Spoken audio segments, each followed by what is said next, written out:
Baiklah, kembali lagi bersama saya Andrianto Gideon Gulo dengan NIM 18230006.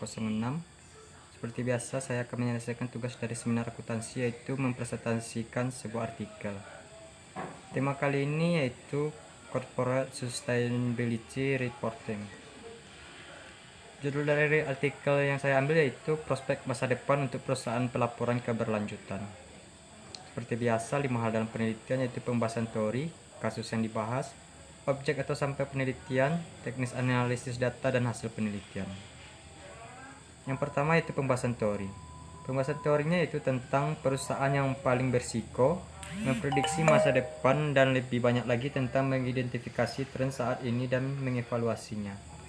Ini berusaha untuk mengeksplorasi mana pelaporan keberlanjutan perusahaan tampaknya menuju, dan apakah atau tidak kita harus senang dengan ini. Bagian pertama bab ini berfokus pada apa yang ada dilaporkan, bagaimana dilaporkan, dan oleh siapa. Ini memberikan gambaran tentang perkembangan dalam praktik pelaporan sejak tahun 1990-an. Sebagian besar mengacu pada sumber atau termasuk literatur akademis dan profesional yang diterbitkan, analisis benchmarking, dan survei praktik pelaporan lainnya. Kasus yang dibahas itu ada dua hal masalah mendasar dari definisi dengan pelaporan keberlanjutan perusahaan. Ini mendefinisikan apa atau bukan pelaporan keberlanjutan, dan kedua, apa yang dimaksud oleh berbagai pihak keberlanjutan.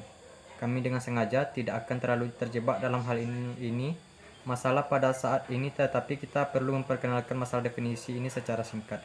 Ada perbedaan mendasar tentang arti pelaporan perusahaan untuk keberlanjutan, tujuan apa pelaporan ini melayani atau mungkin melayani, dan siapa kepentingan atau mungkin dilayani olehnya.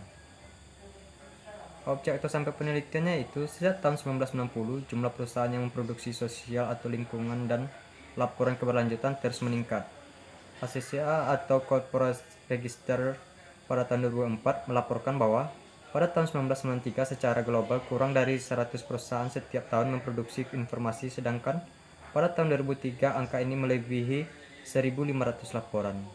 Di atas periode yang sama, sementara laporan awal hampir secara eksklusif dalam bentuk cetak laporan. Sebanyak 2/3 dari laporan produksi secara elektronik, PDF atau HTML biasanya, pada tahun 2005. 6 survei yang berbeda melaporkan penekanan yang berbeda.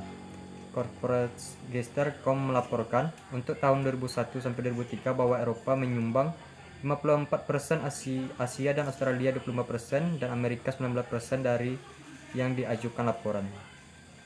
Teknis analisis datanya itu menyediakan mekanisme bagi organisasi untuk mengembangkan program lingkungan dan sistem manajemen, dan terutama standar mengharuskan perusahaan membuat pernyataan publik tentang kinerja mereka.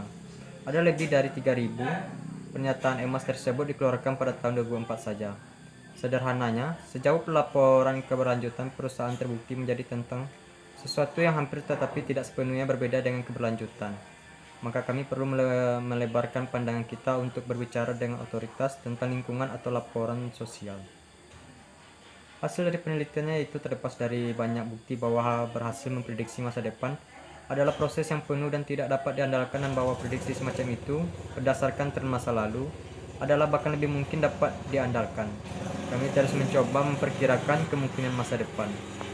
Apapun masa depan pelaporan keberlanjutan sebenarnya. Oleh karena itu, yang terbaik bagi kami menebak harus bahwa itu akan terjadi tak terduga. Terima kasih.